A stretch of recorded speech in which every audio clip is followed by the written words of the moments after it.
Hello, I'm Calvin Morris and I'm here today to review Doctor Who The Zygon Inversion.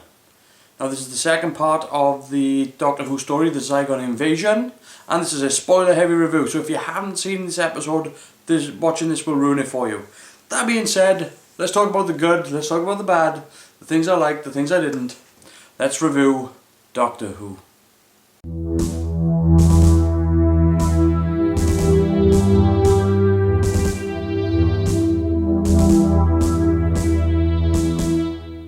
Well, this episode starts with the obligatory conclusion to the cliffhanger, and Zygon Clara is standing on the cliff attempting to shoot the plane out of the sky. She misses with the first missile and is trying to take aim again. At this point we see through the eyes of Clara, who is... she's in a lucid state, but she is unconscious. And linked to the Zygon, she's walking around her apartment and notices the TV, and she finds that because she is linked to the Zygon, that she is able to subliminally control the Zygon to miss. I kind of felt that whilst I could understand it, I thought this was a little bit cheap. Not bad as such, but cheap, you know.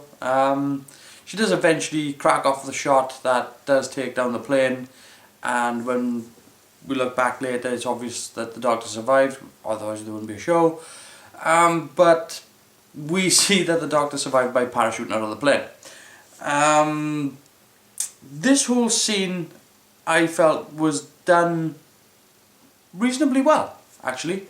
I felt that the setup to it wasn't giving away too much, but my general thought on it was that once it was revealed that it was Clara in a lucid state inside her own consciousness, I felt that there was a little bit of a missed opportunity. I'm not saying that it was bad, but I think that if you have somebody conscious in a dream state, you have the ability to do almost anything, since the laws of physics don't apply in dreams. Therefore, I think you had a bit more range than just having to walk around the apartment. I thought it was, a very simplified way of illustrating it. I thought that was all very well and good, but I think I would have liked to have seen something a little more psychedelic, a little more tripped out. Imagine having somebody walk around inside their own head and just having just all this craziness everywhere and trying to make sense of it. I think that's what I would have liked to have seen going further in. The more they were linked to the Zygon, the more that Clara was able to access the Zygon and the Zygon her. I felt that maybe should have started to become more influential in her surroundings inside her own consciousness. But that's just a little thing. Like I said, I thought that it was illustrated well by being trapped in her own apartment, but it could have been a little bit more out there. They could have handed it to the effects department and just go, you do what you like. And I would have liked to have seen it. It would have just been something a little bit more tripped out, a little bit more, again, a little more psychedelic. But not too bad. And the other thing I liked about that scene as well was that when Zygella comes face to face with Clara inside the pod, damn, I love Jenna Coleman playing against herself. I mean, it was really brilliant. You could definitely see the divide in the characters, even though you've got one person who's playing, you've got Jenna Coleman playing Clara, and then you've got Jenna Coleman playing a Zygon playing Clara. I just thought she, every single time that you see her on screen, she was just like, bang, knock it out the park. I just thought that was really, really good. The other thing that I'm going to say that I wasn't too keen on, that I felt that was again a little bit cheap, was when Kate Stewart shows up with the two Zygons, and they face against the Doctor, and they take him to where Clara's supposed to be kept, and she shoots the two Zygons, and it's obviously there's Kate, and then the Doctor says, how do you survive? She could have just said, I shot the other Zygon. I don't think we gained anything at all from that flashback. I thought that was like, you didn't need it. It was just like, I defended myself against the Zygon. There you go. Didn't think we needed to see that flashback. I thought it was a little bit. If they had done something a little bit more with it, if there was like a bit of a chase sequence or something, or more of a fight going on, but really and truly this flashback was just not really needed. I also like the fact that Kate tried to sort of justify her killing the other two Zygons, and sort of trying to say to the Doctor, look, I know you don't approve, but it was necessary, you have to see that. I kind of think, yeah, the Doctor probably did go along with it, even though he didn't like it. He probably, deep down in the heart of hearts, he probably did feel, that was the only thing, that was the only options that were available to her. So again, some pretty good stuff coming out of this episode. I really did like it a lot. I did like the scenes with Osgood and the Doctor, where she's, trying to put herself at ease in the situation, and the Doctor is obviously aware that the people that they're surrounded by are Zygons, and therefore are trying to. He's trying to get his hope back that Clara's still alive, and Osgood is trying to get some sort of relief away from just how terrified she actually is. I thought it was a pretty good scene. I'm going to say it right now, let's just get it out of the way. I still don't like those damn sonic glasses. They're a stupid idea. There you go. I'm done with them. They're done. Okay, so out of the way, I won't mention them again. Unless I have to.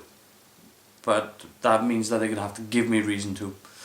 Anyway, the whole thing about the subliminal text messaging was like, I'm not really keen on that either. If she had just sort of subliminally just hit the recall button on the phone and just automatically started dialing the Doctor, I think I would have been okay with that. But actually being able to text, yeah, I can't do that. Being conscious, never mind being subliminally controlled. I can't do that anyway. Hell, I can't do that on my phone when I'm looking at the damn thing without it coming out with all jumbled up letters. So yeah, I think some things were a little bit, overly complex in what they were trying to do, and other things weren't complex enough. But it wasn't bad. It wasn't awful. This episode, I did like it a lot. We get to the Osgood boxes, which are in the Black Archive. I like the fact that they've gone back to the Black Archive. I felt that it was something that now we know it exists, that it's something that the Doctor can utilise every now and again. I'm not saying bring it back in next week, bring it back in the week after. We might not have to see the Black Archives for another 2 seasons, but at least it's there. It's like sort of what they done in the old days when they used to go back to sort of Unit HQ. So the Black Archives, it's not quite Unit HQ, but it's something that they've got. I like the idea when the Doctor was facing off against Zygella and Kate, and both of them were either end of the table, and they were being forced to make a choice as to whether or not to press truth or consequences. It was an okay sort of setup, but I felt that it was a little bit reminiscent of the 50th anniversary, a little too much, where they both, human and Zygon, are facing each other. But this time they knew which one was human, which one was Zygon, and obviously the consequences were that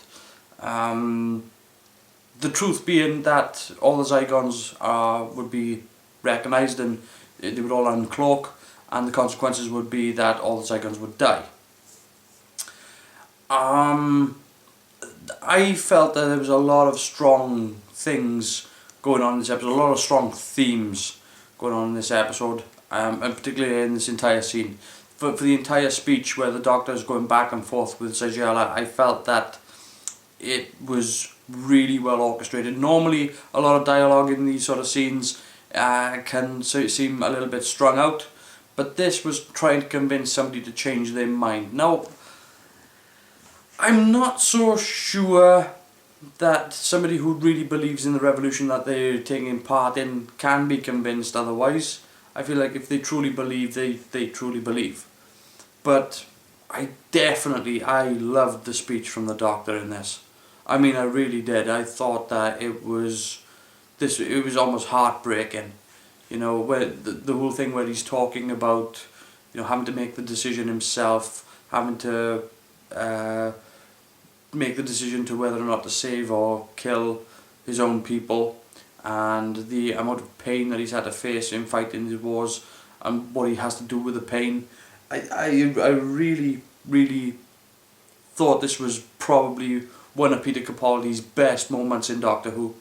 I really felt that it was a very, very strong performance. It was nigh on heartbreaking. So yeah, very, very strong performance. Very, very good. Again, I've never had a problem with Peter Capaldi or Jenna Coleman in the show, or the performances that they've ever given. It's been mainly problems with the scripts and the stories. And this just shows you just how good Peter Capaldi could be as the Doctor.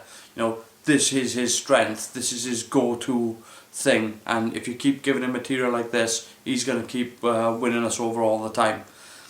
Now, the fact that the boxes were empty, let's talk about this for a second, because